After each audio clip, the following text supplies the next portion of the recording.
මානසික රෝහලක දැන් බේත් ගන්න දැන් අතර වෙලා බේත් ගන්න ඉන්නවලු 10ක් විතර ඉන්නවලු. දැන් ડોක්ටර්ටත් ඒක සෙනගත් කට්ටිය 10 දෙනෙක් වැඩි හින්දා ડોක්ටර්ටත් ඒක ටිකක් අඩු කර ගන්න ඕන හින්දා දැන් ડોක්ටර් පොඩි පරීක්ෂණයක් පවත්වලා මේ කට්ටිය දෙන්නේ 3 දෙනෙක් හරි අඩු කර ගන්න ඕන කියලා හිතලා පොඩි පරීක්ෂණයක් කරන්න දැන් හිතුවා. ඔක්කොටම බයිසිකල් ගෙනාලා දීලා බයිසිකලේ පොඩ්ඩක් පදින්න කියලා කිව්වා.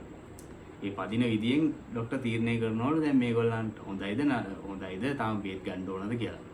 ඊට පස්සේ දැන් කට්ටිය නිකන් කොමල නිකන් මේ යනවල නිකන් එක එක විදියට විකාර විදියට යනවල. යද්දි එක්කෙනෙක් ඉන්නවලු දැන් බයිසිකලේ පදින්න නැතුව.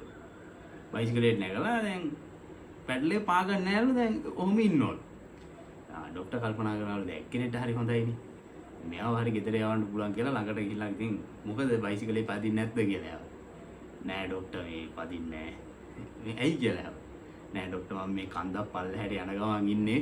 එතකොට ඉතින් මොකටද බොරුවට පැඩල් එක පාගලා නිකන් ඉතින් මෙතන ඉන්නවා කන්දේ වුණාට පස්සේ ඉතින් පැඩල් එක පාගන්න පුළුවන් නේ කිව්වා.